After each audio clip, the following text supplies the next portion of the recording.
আমার লাশ পাইবেন আমি আজকে কেন মারা যাবো আমি একলা কেন মেনে এরা এটাও বের তুই গেছে এই বিচার এরা পারছে না এরা অনেক সময় দিছে ছেলের বাবারে তারপরে ছেলের বাবা এখন আজকে হইতাছে যে আমরা এটা সম্ভব না আমরা এটা মাইনা নিতে পারতেছি না আমার ছেলে আয় না বাড়িতে তারপরে ছেলের পরীক্ষা এসে গেছে 27 তারিখে এখন এরা হইতাছে ছেলের পরীক্ষা তারপরে আবার হুন ছেলের সাথে যোগাযোগ নাই যদি যোগাযোগ না হই থাকতো তাইলে ছেলের পরীক্ষা যে এটা এরা কিভাবে জানে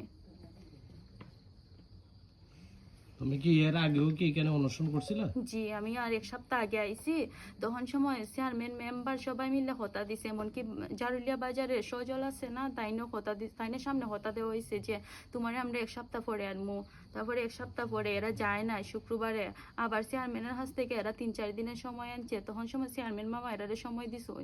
এখন আজকে চেয়ারম্যান মামার হাতে এরা ফোন দিয়ে হইতাছে যে আমরা এটা পারতাছি না আমার ছেলে আয় না আবার এখন আজকে আমি এরা বাড়িতে আইছি এখন হইন যে আমার ছেলের সাথে যোগাযোগ নাই আবার হইন যে ছেলের নাকি পরীক্ষা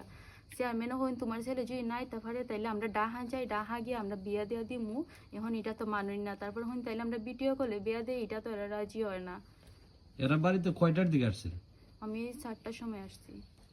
এখন তো বেশ রাইতে গেছে জি এখন আমি পর্যন্ত কি তারা বাইরে না বাইরে দিছি এরা আমারে দেখছে এরা বউ অনেকবার এখানের মাঝে আইসা ঘরের মাঝে গেছে তারপর আমারে দরজা খুলে দিছে না আঘাত টাঘাত করছে কিনা জি আঘাত প্রথম দিন এর বই না আমার সাথে আমার আঘাত করছে আজকে এরা অনেক কথা কইছে যে তুমি তো চাইতাছো না তোমার একবার হুন যে পড়ালেখা করো পরে আনমু আবার হুন যে আমার ছেলে বিয়ে হতো নাতে আমি কিতা হরতাম এখন তুমি গিয়া ছেলের যে হানা পাও এখানে গিয়ে আনো আমার বাড়ি থেকে আমি এরা বাড়িতে আওয়ার 2 দিন আগে ছেলের সাথে আমার কথা হয়েছে সে বলছে যে তুমি আমার বাড়িতে যাও আমার বাড়ির যদি ফ্যামিলি মানে আমি তোমার বিয়ে করবো এমনি ফ্যামিলির বিরুদ্ধে যাইতে পারতাছি না আমি এরারে অনেক বুঝাইছি এরা বুঝতেছে না আমি কি তা করতাম এখন যার কাছে আসছো তার নাম কি? আর আছে যার কাছে যার বাড়িতে আসছো তার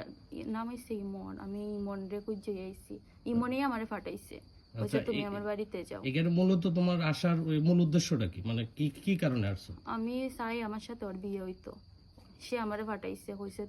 তুমি আমরা বাড়িতে যাও যেমনে পারুন মানে কয়দিন পরে দিক না আবার রাজি যাইবা গা এখন যদি রাজি না হই একটু তোমার গালাগালি হরবা তুমি সহ্য হইরা নিও এগুলা বলছে ফোনে আমারে আচ্ছা কোন শীতের মধ্যে যেহেতু তুমি একজনের বাড়িতে আসলে বিয়ের দাবিতে অনুষ্ঠান করতেছো জি একেবারে ঠান্ডা মৌসুমে যেহেতু তোমার হাতে যে বোতলটা এটা কি আসলে বোতলটা কিসের? এটার মাঝে পানি আছে আর আমার হাতের মাঝে ওষুধ আছে আমি এটা আজকে মিশাইয়া হইতে আমি জীবন মৃত্যু নিয়ে আইছি কারণ আমার মান সম্মান গেছি গা আমার এলাকার চেয়ারম্যান মেম্বার আছে না এরা বের তুই গেছি গা বুঝাই এরা পারছেন আমার চেয়ারম্যান রে এরা দাম হই দিয়েছেন আমার ইমনের আব্বু ওরা ইমনের আব্বুর নাম কি? আব্দুল মালিক জি আচ্ছা তাহলে এই তোমার যে পরিবার আছে তারা পরিবারে এরা কি বিষয় অভিজ্ঞতা আছে এই মুহূর্তে যে তুমি যে জায়গাতে আছো? পরিবারে যখন চেয়ারম্যানের হাতে আমার আব্বাই ফোন দিছেন যে এইটা কি হইব চেয়ারম্যান হইতেছেন যে এরা তো আমার হতা মানতেছে না এখন তোমরা গিয়ে মামলা কইরা দেও আমি লিখিত দিব যে এরা আমার হতা মানছে না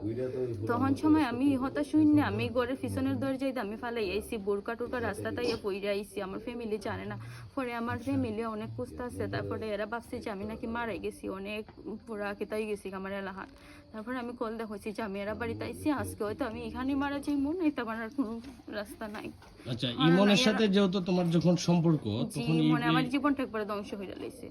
আচ্ছা ইমনের বিয়ের প্রতিশ্রুতি দিছিল এটাই হ্যাঁ আমার বিয়ের প্রতিশ্রুতি দিয়ে আমার সাথে আমি তখন আমার আবেগের বয়স আসলো